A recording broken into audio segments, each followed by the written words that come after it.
ನಮಸ್ಕಾರ. ದಾನುಶ್ರೀ ಭಕ್ತಿ ಚಾನೆಲ್ಗೆ ಸ್ವಾಗತ. ದಯವಿಟ್ಟು ಲೈಕ್ ಮಾಡಿ, ಸಬ್ಸ್ಕ್ರೈಬ್ ಮಾಡಿ ಮತ್ತು ಬೆಲ್ ಐಕಾನ್ ಒತ್ತಿ ನಮ್ಮ ಚಾನೆಲ್ಗೆ ಬೆಂಬಲ ನೀಡಿ. ಶ್ರೀ ಗಣೇಶಾಯ ನಮಃ. ಓಂ ಸಮರ್ಥ ಸದ್ಗುರು ಶ್ರೀ ಸಾಯಿನಾಥಾಯ ನಮಃ. ಶ್ರೀ ಸಾಯಿ ಲೀಲಾಮೃತ ಅಧ್ಯಾಯ 26 ಮಂದಿರ ಲೀಲೆಗಳು.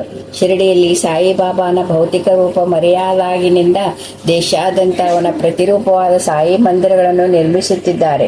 ಪ್ರಪಂಚದಲ್ಲಿ ಎಷ್ಟು ಮಂದಿರಗಳ ನಿರ್ಮಾಣವಾದರೂ ಅವೆಲ್ಲವುಗಳ ಹಿಂದೆ ಅವನ ಪ್ರೇರಣೆ, ಪ್ರೋತ್ಸಾಹ ಕಂಡುಬರುತ್ತಿದೆ.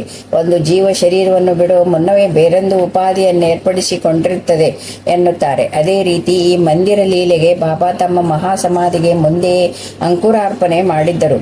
ಇಂದಿಗೂ ಅವರ ಮಂದಿರವನ್ನು ನಿರ್ಮಿಸಬೇಕೆಂದು ಪ್ರೇರಣೆ ಉಂಟಾದಾಗ ನಾವು ಅನುಸರಿಸಬೇಕಾದ ಉತ್ತಮ ಮಾರ್ಗವನ್ನು ಈ ಲೀಲೆಗಳು ಸೂಚಿಸುತ್ತವೆ. ಶ್ರೀ ಸಾಯಿ ಮಂದಿರವನ್ನು ಹೇಗೆ ಕಟ್ಟಿಸಬೇಕು? ಉಪುರಲ್ನಿಂದ ಕೇಶವರಾವ್ ಎನ್ನುವ ಭಕ್ತ ಆಗಾಗ ಶಿರಡಿಗೆ ಬರುತ್ತಿದ್ದ. 1917ರಲ್ಲಿ ಬಾಬಾ ಒಂದು ಸಾರಿ ಅವನ ಹತ್ತಿರವಿದ್ದ ತಮ್ಮ ಚಿತ್ರಪಟವನ್ನು ಮುಟ್ಟಿ ಅವನಿಗೆ ಕೊಟ್ಟು, ಇದಕ್ಕೆ ಅಲ್ಲೊಂದು ಮಂದಿರವನ್ನು ಕಟ್ಟಿಸು, ನಿನಗದೇ ಶಿರಡಿ ಎಂದರು. ಮಂದಿರ ನಿರ್ಮಾಣವಾದ ಮೇಲೆ ಆತ ಪುನಃ ಶಿರಡಿಗೆ ಬಂದಾಗ ನನ್ನನ್ನು ಅಲ್ಲಿ ಬಿಟ್ಟು ನೀನು ಇಲ್ಲಿಗೇಕೆ ಬಂದೆ ಎಂದು ಗದರಿಸಿಕೊಂಡರು ಬಾಬಾ. ನೀವು ಅಲ್ಲಿದ್ದೀರೆಂದು ನಮಗೆ ಗೊತ್ತಾದರೆ ತಾನೆ ಎಂದ ಕೇಶವ. ಸಾಯಿ ನಕ್ಕು, ಸರಿ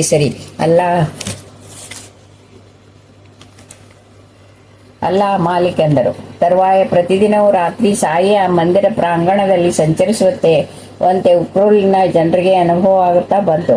ಆಮೇಲೆ ನಾರಾಯಣ ಪುರೋಹಿತ 1940ರಲ್ಲಿ ಆ ಮಂದಿರದ ಪುನರುದ್ಧಾರಕ್ಕಾಗಿ ಸಾಯಿ ಚರಿತ್ರೆ ಪಾರಾಯಣ ಮಾಡುತ್ತಿದ್ದರೆ 4ನೇ ದಿನ ಬಾಬಾ ಸ್ವಪ್ನದಲ್ಲಿ ಕಾಣಿಸಿಕೊಂಡು, ನನ್ನ ಧ್ವನಿ ಇಲ್ಲದಿದ್ದಲ್ಲಿ ಇದು ಶಿರಡಿ ಹೇಗಾಗುವುದು ಎಂದು ಜೋರಾಗಿ ಕೂಗುತ್ತಾ ಕಲ್ಲು ಎಸೆಯುತ್ತಿದ್ದಾರೆ.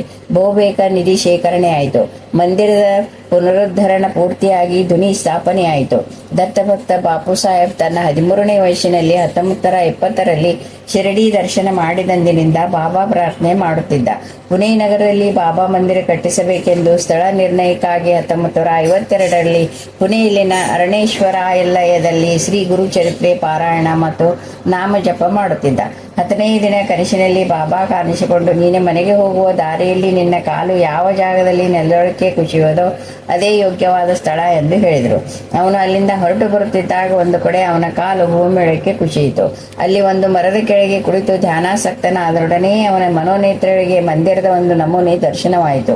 ಅಲ್ಲೊಂದು ಕುಟೀರವನ್ನು ನಿರ್ಮಿಸಿಕೊಂಡು ಅದರಲ್ಲಿ ಸಾಯಿ ಪಟವನ್ನಿಟ್ಟ ಕೂಡಲೇ ಆ ಪ್ರದೇಶವಲ್ಲೂ ಸುವಾಸನಾಭರಿತವಾಯಿತು. ಕ್ರಮೇಣ ಅಲ್ಲಿದ್ದ ಹಾವು ಚೇಳುಗಳು ಜಾಗ ಬಿಟ್ಟವು. 4ನೇ ದಿನ ಅವನ ಕನಸಿನಲ್ಲಿ, ನಿನಗೆ ಈ ಪ್ರದೇಶದಲ್ಲಿ ಏನು ಸಿಕ್ಕಿದರೆ ಅದನ್ನು ಅಲ್ಲಿ ಪ್ರತಿಷ್ಠಾಪಿಸು ಎಂದ ಹಾಗೆ ಕೇಳಿಸಿತು. ಪಾಯವನ್ನು ಹಾಕಲು ಅಗೆಯುತ್ತಿದ್ದಾಗ ಒಂದು ಮರದ ಪೆಟ್ಟಿಗೆ, ಅದರಲ್ಲೊಂದು ಕೌಪಿನ ಕಾಷಾಯ ವಸ್ತ್ರ ಸಮೇತವಾದ ಅಸ್ಥಿಪಂಜರ ಇದ್ದಿತು. ಆ ಮನುಷ್ಯನ ಅಸ್ಥಿಗಳನ್ನು ನದಿಯಲ್ಲಿ ಬಿಡಬೇಕೆಂದು ಅವೆಲ್ಲವನ್ನು ಒಂದು ಗೋಣಿ ಚೀಲದಲ್ಲಿ ಕಟ್ಟಿಟ್ಟರು. ಕೆಲವೇ ದಿನಗಳಲ್ಲಿ ಒಂದು ಹಾವು ಬಂದು ಅದರ ಮೇಲೆ ಹರಿದುಕೊಂಡು ಹೋಗಿ ನಿಂತಿತು. ಹತ್ತಿರಕ್ಕೆ ಯಾರನ್ನೂ ಬಿಡುತ್ತಿರಲಿಲ್ಲ. ಸಾಯಿ ಹೇಳಿದ್ದು ಇದಕ್ಕೆ ಸಂಬಂಧಪಟ್ಟದ್ದೆಂದು ತಿಳಿದು ಆ ಅಸ್ಥಿಗಳನ್ನು ನದಿಯಲ್ಲಿ ಬಿಡದೆ ಅಲ್ಲೇ ಭೂಮಿಯೊಳಕ್ಕೆ ಹೂತೊಡುತ್ತೇವೆ ಎಂದು ಹೇಳಿಕೊಂಡ ತಕ್ಷಣ ಆ ಹಾವು ಹೊರಟು ಹೋಯಿತು. ಬಹುಬೇಗ ಶಿರಡಿಯಲ್ಲಿನ ಸಮಾಧಿ ಮಂದಿರದಂತಹ ಭವನ ಅಲ್ಲಿ ನಿರ್ಮಾಣವಾಯಿತು. ಸಾಯಿ ಭಕ್ತ ದಾಸಗನು ಮಹಾರಾಜ 1956ರಲ್ಲಿ ಸಾಯಿ ವಿಗ್ರಹ ಪ್ರತಿಷ್ಠಾಪನೆ ಮಾಡಿದರು. ನಿಜವಾದ ಸಾಯಿ ಮಂದಿರವನ್ನು ನಿರ್ಮಿಸಬೇಕಾದದ್ದು ಹೀಗೆಯೇ.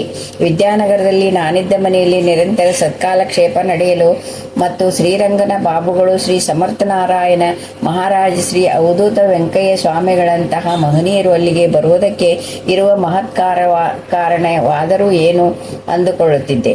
ಒಂದು ಸಾರಿ ಪಕ್ಕದ ಊರಿಂದ ಕರೀಂ ಬಾಬಾ, ಶ್ರೀ ಮಸ್ತಾನ್ ರೆಡ್ಡಿ ಎನ್ನುವ ಸಾಧು ಒಬ್ಬರು ಬಂದು ಕಾಕತಾಳೀಯವಾಗಿ ವಿಷಯವನ್ನು ಹೇಳಿದರು. ಸುಮಾರು 1 ದಶಾಬ್ದದ ಹಿಂದೆ ಅವಧೂತನಾದ ಒಬ್ಬ ಮುಸಲ್ಮಾನ ಮಹಾತ್ಮ ಗೂಡೂರಿನಿಂದ ನಡೆದು ಹೋಗುತ್ತಾ ದಾರಿಯಲ್ಲಿ ಈಗ ಆ ಮನೆಯಲ್ಲಿರುವ ಕಡೆ ವಿಧಿಪೂರ್ವಕವಾಗಿ ಸ್ವಲ್ಪ ಕಾಲ ಕುಳಿತಿದ್ದನಂತೆ. ಎಲ್ಲಿ ಆತ್ಮಜ್ಞಾನಿಯಾದವ ಸ್ವಲ್ಪ ಹೊತ್ತಾದರೂ ಕುಳಿತುಕೊಳ್ಳುತ್ತಾನೋ ಆ ಪ್ರದೇಶ ಪರಮ ಪವಿತ್ರವಾಗುವುದೆಂದು ಶಾಸ್ತ್ರವಿದೆ. ಅದಕ್ಕೆ ಏನೋ ಶ್ರೀ ರಂಗಣ್ಣ ಬಾಬುಗಳ ಹತ್ತಿರ ಅವರ ಇಷ್ಟ ದೈವವಾದ ಕೋದಂಡರಾಮನಿಗೆ ಅಲ್ಲಿಯೇ ಒಂದು ದೊಡ್ಡ ಮಂದಿರವು ಆಶ್ರಮವು ಏರ್ಪಾಡಾಗುವುದೆಂದು ಮಹಾತ್ಮರುಗಳು ಬರುತ್ತಾರೆಂದು ಕರೀಂ ಬಾಬಾ ಹೇಳಿದರು. ಶ್ರೀ ನಾರಾಯಣ ಮಹಾರಾಜರು ಕೂಡ ಹಾಗೆಯೇ ಹೇಳಿ, ನೀವು ಅಂಗೀಕರಿಸಿದರೆ ಈ ಮಹತ್ ಕಾರ್ಯ ಬಹು ಸುಲಭವಾಗಿ ನೆರವೇರುವುದು ಎಂದರು. ನನಗೆ ಮಂದಿರ ನನ್ನ ರೂಮಿನಲ್ಲೇ ಇದೆ. ಇಲ್ಲಿ ಮಂದಿರ ಏರ್ಪಾಡಬೇಕೆಂಬ ಶ್ರದ್ಧೆ ಇಲ್ಲಿಯೇ ಜನಗಳಿಗೆ ಹುಟ್ಟಿದರೆ ಅದು ಸಾಯಿ ಸಂದೇಶವೆಂದು ತಿಳಿದು ಹಾಗೆಯೇ ಮಾಡುತ್ತೇನೆ ಎಂದರು. ಆ ಮಾತನ್ನು ಉಳಿಸಿಕೊ ಎಂದರು ಸ್ವಾಮಿ. ಹಾಗೆಯೇ ಕೆಲವು ತಿಂಗಳಾದ ಮೇಲೆ ಅಲ್ಲೊಂದು ಮಂದಿರವನ್ನು ನಿರ್ಮಿಸಬೇಕೆಂದು, ಅದಕ್ಕೆ ಬೇಕಾಗುವ ಜಾಗವನ್ನು ಕೊಡುವೆನೆಂದು ಅಲ್ಲಿ ಸ್ಥಳೀಕರು ಮುಂದೆ ಬಂದರು. ಆಗ ಒಬ್ಬ ಸೋದರ ಶ್ರೀಶೈಲಕ್ಕೆ ಹೋಗುತ್ತಿದ್ದ. ಮಂದಿರಕ್ಕೆ ಯೋಗ್ಯ ಸ್ಥಳವನ್ನು ನಿರ್ಣಯಿಸಬೇಕೆಂದು ಶ್ರೀ ಸ್ವಾಮಿ ಪೂರ್ಣಾನಂದರವರಿಗೆ ಕಾಗದ ಬರೆದು ಕಳುಹಿಸಿದರು. ಆದರೆ ತಕ್ಷಣವೇ ನಿರ್ಣಯಿಸಬೇಕಾದ ಅವಶ್ಯಕತೆಯುಂಟಾಗಿ ವಿದ್ಯಾನಗರ ಭಕ್ತವೃಂದದ ಮುಖಾಂತರ ಸಂದೇಶವನ್ನು ಕೊಡಬೇಕೆಂದು ಶ್ರೀ ಸಾಯಿಯನ್ನು ಪ್ರಾರ್ಥಿಸಿದೆ. ಅಂದು ಎಲ್ಲರೂ ಒಮ್ಮನಸ್ಸಿನಿಂದ ಒಂದು ಸ್ಥಳವನ್ನು ನಿರ್ಣಯಿಸಿದರು. ಅದು ಹಿಂದೆ ಶ್ರೀ ರಂಗನ್ನ ಬಾಬುಗಳ ತೋರಿಸಿದ್ದೆ. ಮಾರನೇ ದಿನ ಪೂರ್ಣಾನಂದರು ಅದೇ ನಿರ್ಣಯವನ್ನು ಕೊಟ್ಟು ಕಳುಹಿಸಿದರು. ತಕ್ಷಣವೇ ಇನ್ನಷ್ಟು ಸ್ವಲ್ಪ ಜಾಗವನ್ನು ಕೊಳ್ಳಬೇಕಾಗಿ ಬಂತು. ನಮ್ಮ ಹತ್ತಿರ ಬಿಡುಗಾಸಿಲ್ಲದಿದ್ದಾಗ ಸ್ಥಳೀಯ ವರ್ತಕ ಚಿರಂಜೀವಿ ಚಂದ್ರಶೇಖರ ಬಂದು ನಮ್ಮವರೆಲ್ಲರೂ ಎಷ್ಟು ಎಚ್ಚರಿಸಲು ಕೇಳದೆ 1500 ರೂಪಾಯಿಗಳನ್ನು ಒಬ್ಬನಿಗೆ ಕೊಟ್ಟಿದ್ದೇನೆ. ಬಾಬಾ ದಯದಿಂದ ಅದು ವಾಪಸ್ಸಾದರೆ ಅದನ್ನು ಬಾಬಾಗೆ ಕೊಡಬೇಕೆಂದು ಕೊಂಡಿದ್ದೇನೆ ಎಂದನು. ಮಾರನೇ ದಿನ ಬೆಳಿಗ್ಗೆ ಆ ವ್ಯಕ್ತಿ ಅವನಿಗೆ ಹಣವನ್ನು ವಾಪಸ್ಸು ಮಾಡಿ, ನಿನ್ನೆಯಿಂದ ನನ್ನ ಮನಸ್ಸು ಏಕೋ ಏನೋ ಹಿಂಸೆ ಮಾಡುತ್ತಿದೆ, ನಿನ್ನ ದುಡ್ಡು ನೀನು ತೆಗೆದುಕೋ ಎಂದು ಹೇಳಿದನು. ಅಲ್ಲಿಯವರೆಗೆ ಅವನು ತೆಗೆದುಕೊಂಡ ಹಣವನ್ನು ಯಾರಿಗಾದರೂ ಹಿಂದಿರುಗಿ ಕೊಟ್ಟಿದ್ದರೆ ಅದೇ ಇದಂತೆ. ಆ ದುಡ್ಡಿನಿಂದ ನಾವೊಂದುಕೊಂಡಿದ್ದ ಜಾಗವನ್ನು ಕೊಂಡುಕೊಂಡೆವು. ಅನಂತರ ಮಂದಿರ ನಿರ್ಮಾಣಕ್ಕೆ ಬಾಬಾ ಆಶೀರ್ವಾದ ಪಡೆಯಲು ಚಿರಂಜೀವಿ ದಾಮೋದರ್, ಚಿರಂಜೀವಿ ವಿಜಯ ಭಾಸ್ಕರ್ ರೊಡಗೂಡಿ ಶಿರಡಿಗೆ ಹೋದೆ. ಬಾಬಾ ಪಾದುಕೆಗಳಿಗೆ ನಮಸ್ಕಾರ ಮಾಡಿಕೊಳ್ಳುತ್ತಿದ್ದ ಭಾಸ್ಕರನಿಗೆ ಅಕಸ್ಮಾತ್ತಾಗಿ 2 10 ರೂಪಾಯಿ ನೋಟುಗಳು ಕಾಣಿಸಿದವು. ಅದು ಅಲ್ಲಿಯವರದ್ದು ಯಾರದ್ದೂ ಅಲ್ಲವಂತೆ. ಅವುಗಳನ್ನು ಪ್ರಸಾದವೆಂದೆನಿಸಿ ಜೋಪಾನವಾಗಿಟ್ಟುಕೊಂಡೆ. ತರುವಾಯ ಗುಂಟೂರಿನಲ್ಲಿ ಶ್ರೀ ಬಾಬುಗಳನ್ನು ದರ್ಶಿಸಿ ಮಂದಿರಕ್ಕೆ ಆಶೀರ್ವಾದ ಕೋರಿದಾಗ ತಮ್ಮ ಕಷ್ಟಾರ್ಜಿತವಾದ 5 ರೂಪಾಯಿಗಳ ಒಂದು ಬಿಲ್ಲೆಯನ್ನು ನನಗೆ ಕೊಟ್ಟು, ಶ್ರೀರಾಮದೇವರು ಇದನ್ನು ಮಂದಿರಕ್ಕೆ ಕೊಡು ಎಂದು ಹೇಳಿದರು ಎಂದರು. ಪ್ರತಿ ಪೈಸಾದಲ್ಲೂ ನಾನು ನೀರು ಹೊತ್ತ ಶ್ರಮ ನಾನು ಮಾಡಿದ ಭಗವನ್ ನಾಮವಿದೆ ಎಂದರು. ಚಿರಂಜೀವಿ ಶೇಷಾದ್ರಿ ಮದ್ರಾಸ್ನಲ್ಲಿ ಶ್ರೀಮತಿ ರೇವತಮ್ಮನವರನ್ನು ದರ್ಶಿಸಿ ಮಂದಿರಕ್ಕೆ ಆಶೀರ್ವಾದ ಮಾಡಬೇಕೆಂದು ಪ್ರಾರ್ಥಿಸಿದನು. ಅಮ್ಮ ಕೆಲವು ನಿಮಿಷಗಳು ಧ್ಯಾನಸ್ಥರಾಗಿದ್ದು 116 ರೂಪಾಯಿಗಳನ್ನು ಕೊಟ್ಟು, ಇದು ರೇವತಮ್ಮ ಕೊಡುವುದಲ್ಲ, ಮೀನಾಕ್ಷಿ ದೇವಿಯ ಪ್ರಸಾದ, ಎಲ್ಲವೂ ಸುಗಮವಾಗಿ ನಡೆಯುವುದು ಎಂದರು. ಚಿರಂಜೀವಿ ವಿಜಯಕುಮಾರ ಒಂದು ವಾರ ಪುಂಡಿ ಸ್ವಾಮಿಗಳ ಸನ್ನಿಧಿಯಲ್ಲಿ ಧ್ಯಾನ ಮಾಡಿಕೊಂಡು ಮಂದಿರಕ್ಕೆ ಅವರ ಆಶೀರ್ವಾದವನ್ನು ಕೋರಿಕೊಂಡು ಒಂದು ತೆಂಗಿನಕಾಯಿಯನ್ನು ಸಮರ್ಪಿಸಿದ. ಅವರು ಆಶೀರ್ವಾದ ಮಾಡಿ ಆ ಕಾಯಿಯನ್ನು ನಾವು ಈಗ ಬಾವಿ ತೋಡಿರುವ ಜಾಗದಲ್ಲಿ ಒಡಿ ಎಂದರು. ಹಾಗೆಯೇ ಮಾಡಿದೆವು. ಆ ಊರಿನ ಬಾವಿಗಳೆಲ್ಲ ಬತ್ತಿ ಹೋದರೂ ಆ ಬಾವಿಯಲ್ಲಿ ನೀರಿರುತ್ತಿತ್ತು. ಶ್ರೀ ಅವಧೂತ ವೆಂಕಯ್ಯ ಸ್ವಾಮಿ, ಪರಾಡ್ ಸಿಂಗಾಲ್ನ ಅನಸೂಯ ಮಾತಾ ಅವರುಗಳ ಆಶೀರ್ವಾದವು ಕೂಡ ಆ ಮಂದಿರಕ್ಕೆ ದೊರಕಿದವು. ಶ್ರೀ ಪೂರ್ಣಾನಂದ ಸ್ವಾಮಿಗಳ ಆಶೀರ್ವಚನವನ್ನು ಕೋರಿದಾಗ ಅವರು ಮಾರ್ಚ್ 30, 1978ರಲ್ಲಿ ಹೀಗೆ ಬರೆದು ಕಳುಹಿಸಿದರು. ಶಿವರಾತ್ರಿಯ ಮುನ್ನ ಹಟಕೇಶ್ವರದಲ್ಲಿ ಸ್ವಾಮೀಜಿ ಶ್ರೀ ಸಾಯಿ ಮಹಿಮೆಯ ವಿಷಯವಾಗಿ ಮಾತನಾಡುತ್ತಿದ್ದಾಗಲೇ ನಿಮ್ಮ ಕಾಗದ ಬಂದಿತು. ನಾವೆಲ್ಲರೂ ಪುಳಕಿತರಾದೆವು. ಸ್ವಾಮಿ ಶ್ರೀ ಸಾಯಿಯನ್ನು ಪ್ರತಿ ಊಶರಿನಲ್ಲಿಯೂ ನೆನೆಸಿಕೊಳ್ಳುತ್ತಿರುವಂತಹ ಭಕ್ತರ ಹೃದಯದಲ್ಲಿ ಹೊರಹೊಮ್ಮಿರುವ ಶ್ರೀ ಸಾಯಿ ಮಂದಿರ ನಿರ್ಮಾಣ ಸಂಕಲ್ಪ ವಿಶ್ವಶಕ್ತಿಯನ್ನೇ ಪ್ರೇರೇಪಿಸಬಲ್ಲದು. ಅಂತಹ ದಿವ್ಯ ಕಾರ್ಯಕ್ಕೆ ಯಾರ ಆಶೀರ್ವಾದವನ್ನು ಕೋರಬೇಕಾದ್ದಿಲ್ಲ. ಅದು ವಿಧಿಪೂರ್ವಕವಾಗಿ ಸಫಲವಾಗಬೇಕಾದದ್ದೇ. ನಿಧಿ ಶೇಖರಿಸಿ ಮಂದಿರವನ್ನು ಹೇಗೆ ನಿರ್ಮಿಸಬೇಕೆಂದು ನಾವು ಯೋಚಿಸುತ್ತಿದ್ದಾಗ ಒಂದು ದಿನ ಬೆಳಗಿನ ಜಾವ ಕೆ ಸುಬ್ಬರಾಮಯ್ಯನಿಗೆ ಒಂದು ಸಾಯಿ ಮಂದಿರ ಗೋಚರಿಸಿತು. ಬೆಳಿಗ್ಗೆ ಆದ ಮೇಲೆ ಆತ ಅದರ ಚಿತ್ರವನ್ನು ಬರೆದು ತೋರಿಸಿದನು. ಅದು ಶಿರಡಿ ಸಮಾಧಿ ಮಂದಿರವೇ. ತಕ್ಷಣವೇ ಶಿರಡಿಗೆ ಹೋಗಿ ಅದರ ಪ್ಲಾನ್ ಅಳತೆಗಳನ್ನು ತಂದನು. ಆ ದಿನ ಅಲ್ಲಿಗೆ ಬಂದಿದ್ದ ಶ್ರೀ ರಂಗನ್ನ ಬಾಬುಗಳನ್ನು ಮತ್ತು ಪೂರ್ಣಾನಂದ ಸ್ವಾಮಿಗಳನ್ನು ಶಂಕುಸ್ಥಾಪನೆ ಮಾಡಬೇಕೆಂದು ಪ್ರಾರ್ಥಿಸಿದಾಗ ಅವರು ಅದನ್ನು ನೀನೇ ಮಾಡಬೇಕು ಎಂದರು. ಆ ಸಮಯಕ್ಕೆ ಒಬ್ಬ ಭಕ್ತ ಗೋದಾವರಿ ನೀರು, ಇನ್ನೊಬ್ಬ ಕೃಷ್ಣಾ ಜಲ, ಮತ್ತೊಬ್ಬ ತುಂಗಭದ್ರಾ ಜಲ, 4ನೇವ ಕಾವೇರಿ ಜಲ ತಂದಿದ್ದರು. ನಾವು ತರಿಸಿದ್ದ ಗಂಗಾಜಲದನ್ನೇ ಇವೆಲ್ಲವನ್ನು ಸೇರಿಸಿ ದತ್ತಸ್ವಾಮಿಗೆ ಪವಿತ್ರವಾದ ಪಂಚಗಂಗೆಯಲ್ಲಿ ಶಂಕುವಿಗೆ ಅಂದರೆ ಅಡೆಗಲ್ಲಿಗೆ ಅಭಿಷೇಕ ಮಾಡಲಾಯಿತು. ಇವೆಲ್ಲವೂ ಅವಕ್ಕವೇ ಸೇರಿದ್ದು ವಿಶೇಷ. ಬಾಬಾ ಪಾದಸ್ಪರ್ಶದಿಂದ ಪವಿತ್ರವಾಗಿದ್ದ ಶಿರಡಿಯ ಮಣ್ಣನ್ನು 60 ವರ್ಷಗಳು ಅವರ ಪಾದಸ್ಪರ್ಶವನ್ನು ಮಾಡಿದ್ದ ದ್ವಾರಕಾಮಯಿ ನೆಲದ ಕಲ್ಲನ್ನು ಅಡಿಗಲ್ಲಿನ ಜೊತೆ ಸೇರಿಸಿದೆವು.